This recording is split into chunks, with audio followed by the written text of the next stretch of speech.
I think firms need to understand they have to innovate or they're going to die. Innovate or die, change or die. That's a message that has really not reached big corporations in America. Is innovation a skill that can be taught?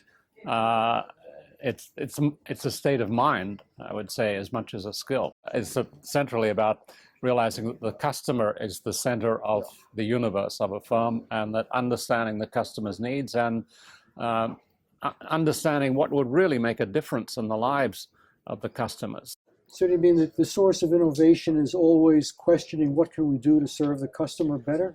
Yes, Steve and I both profoundly believe in this. If you're not focused on the customer, you really don't know what you're doing.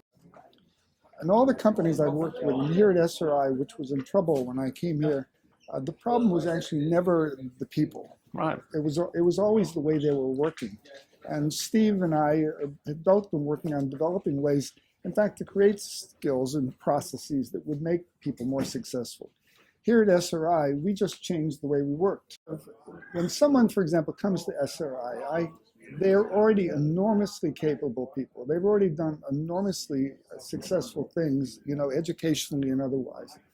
I think it's more up to us in management to create an ecosystem for where those diamonds can be really shine.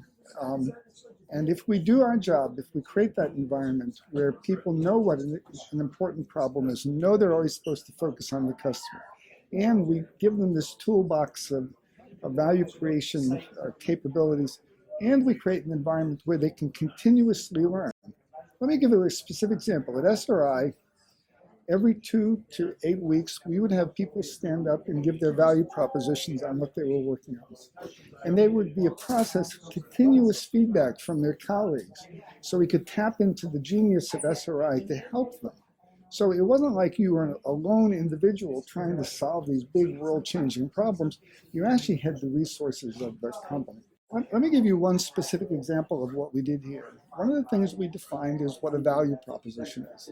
And we defined it as to what's the need, what's the important customer market need, what's your approach for addressing that need, what's the solution in the business model hypotheses, what are the benefits per cost, that's the value of the idea, and how does that compare to the competition or the alternatives?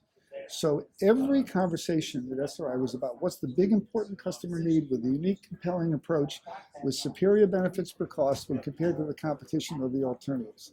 So when Steve says everyone should focus on the customer, every presentation at SRI started with the customer. And it didn't matter whether you were in HR or you were a technical person, we all knew we had to start with the customer.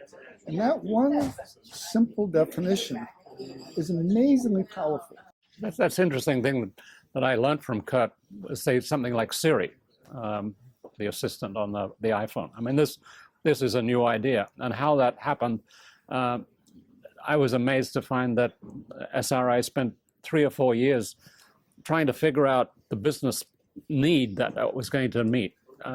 Before they started spending anything on the technology, they were thinking through how would it actually work that would make a huge difference for the customer and which would be beneficial for us and would be better than anything the competition is doing and would be fun to make. That realization, they spent 3 years just thinking and arguing and discussing what is this idea about.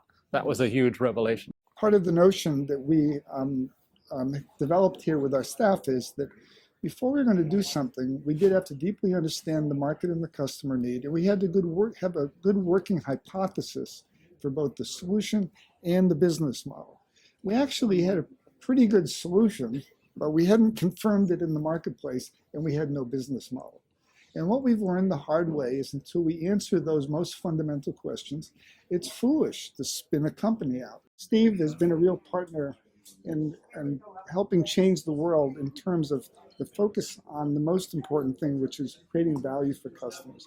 If we could have everyone in the world begin to move to that kind of mindset, it would make a profound impact, not only in the United States, but also the world.